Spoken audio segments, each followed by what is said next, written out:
Next on Worcester News tonight, demolition is officially underway at the future home of the Worcester Red Sox, and it's just one of 5 buildings being demolished.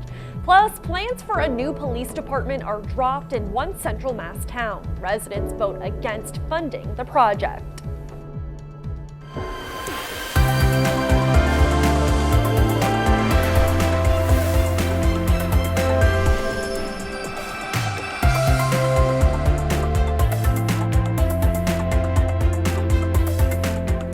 Good evening and thanks for joining us. I'm Olivia Lemon. The humidity is back along with rain heading into the night. There is even a chance of thunderstorms. Let's get a first look at our local forecast for more.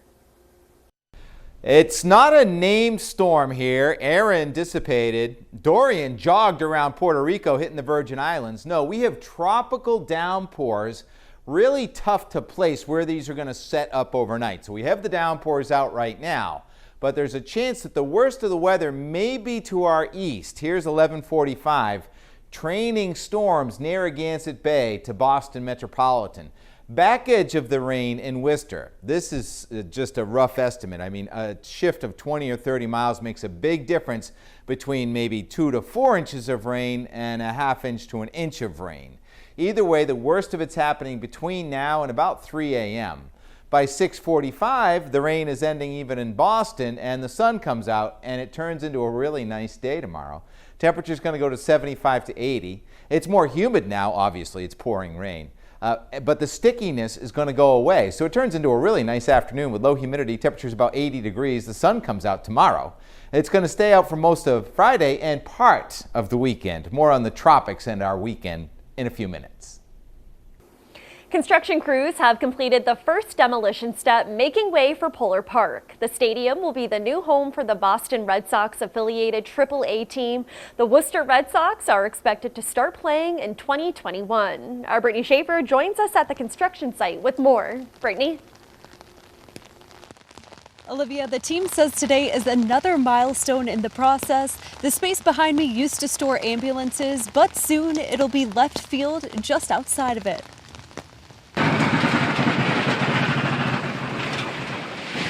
An excavator flattens 50 Washington Street. The area beyond what will be left field is Polar Park's first demolition. 6 stories, retail and office space, and it'll be open on game days for ticketed patrons.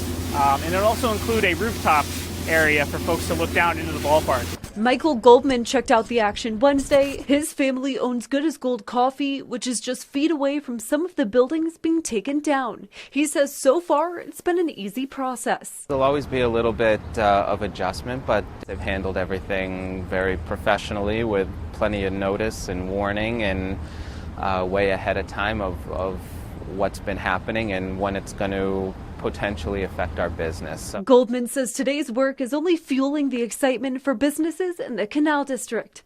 It's really a buzz in all around businesses. I've grown up in Worcester, went to college in Worcester, stayed in Worcester, and this really is kind of the most exciting time that I can remember. Construction manager Gilbane Hunt hired Worcester company Fisher Contracting to help with abatement and demolition. President Sharon Fisher says their diverse workforce is proud to represent Worcester. We're working aggressively and just trying to get through everything. And it's going to be a total change in the landscape for Worcester. And it's going to bring a lot of new business, a lot of new opportunities for our local community here in Worcester. I think it's a great thing. Fisher says they have 6 buildings to tear down and a lot more work to do, but they are on schedule. In Worcester, Brittany Schaefer, Worcester News Tonight.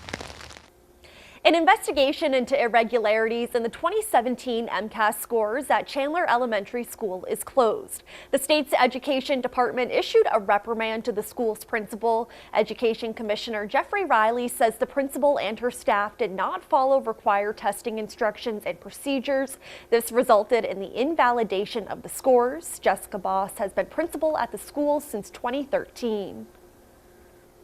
Plans for a new police station in Charlton are dropped after residents voiced concerns about a tax increase. The town administrator says both the town's fire and police stations need to be updated, but right now they can only afford one. Our Chandler Walsh joins us in studio with more. Chandler. Olivia, about 15% of Charlton's voters showed up to Town Hall this month, voting the combined building down. The town is moving forward with new plans to build a fire department, saying it's their greatest need. Charlton Police and Fire are forced to part with plans for a $28 million public safety complex. The project passed town meeting in May, but failed to move forward after another vote this month. Just because the vote turned down the debt exclusion, the need didn't go away. Fire Captain Rob Barton says some voters had misconceptions about the plan. Town Administrator Robin Craver says others worried they couldn't afford a tax increase to help fund it. Costs is skyrocketing, and what a town could build, a similar building several years ago, is probably increased 30 to 40%.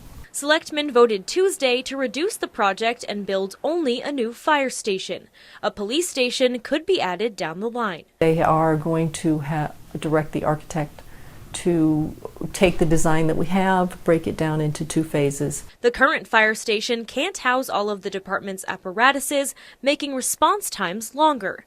Barton says the police station doesn't meet department needs either, and a combined complex would have been the best financial option for the town and taxpayers. We're trying to keep the cost as minimal as we possibly can. However, we also want to make sure that we do this right the first time, and that we're not in a situation where in 15 years from now we're asking the taxpayers for more money. Residents will vote to fund the fire station next year. The department urges them to come to informational meetings for input and questions. Some people believe that a fire station can be built for $5 or $10 million. And the architect would have explained that that's just an impossible, thing in today's day and age.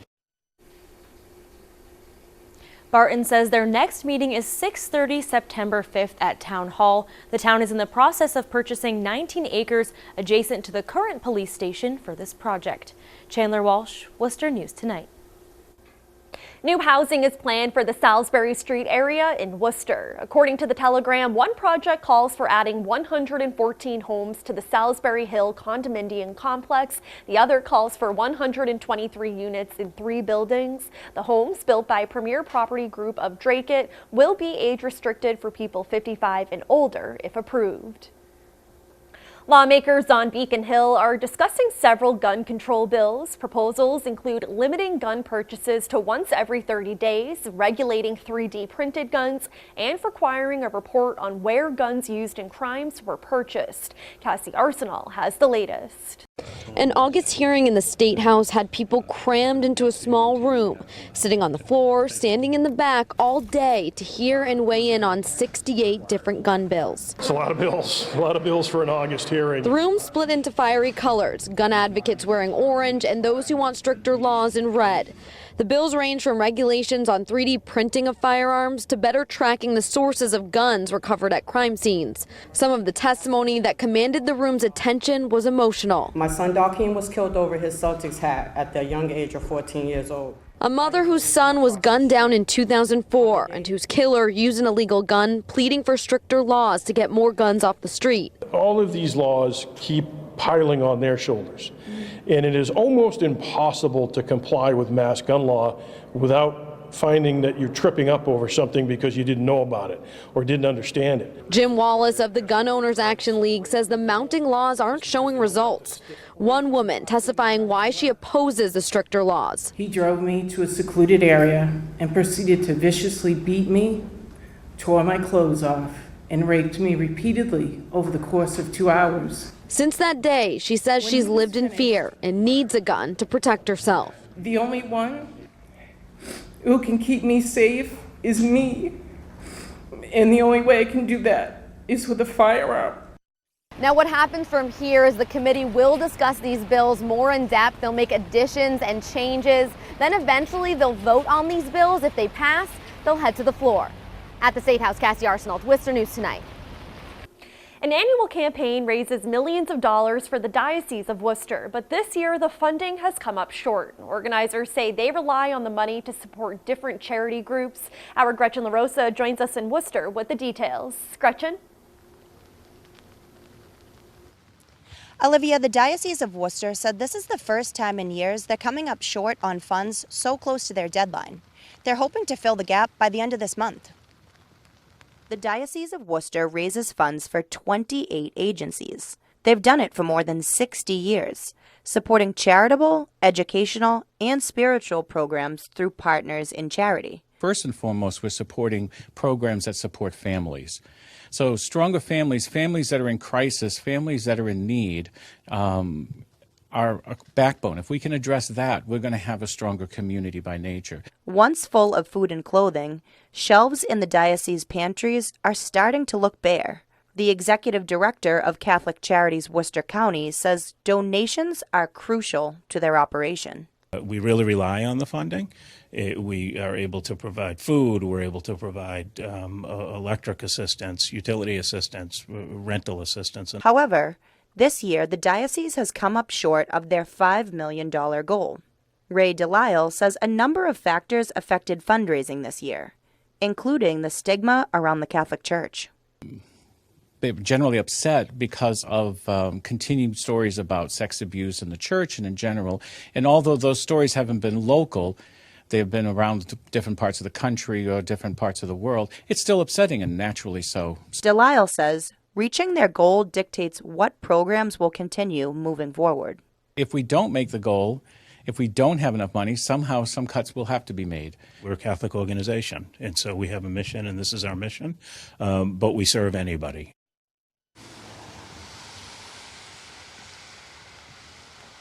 Now, the end of the fiscal year for the Diocese of Worcester is on Friday. They are roughly $200,000 short of their goal. In Worcester, Gretchen LaRosa, Worcester News Tonight. New technology on the College of the Holy Cross's campus will give students a fresh option for food. Sally the robot assembles salads to a student's liking. Dining hall staff prepare the items and load it into the machine. The goal is to encourage students to eat healthier. We change out the product on a daily basis.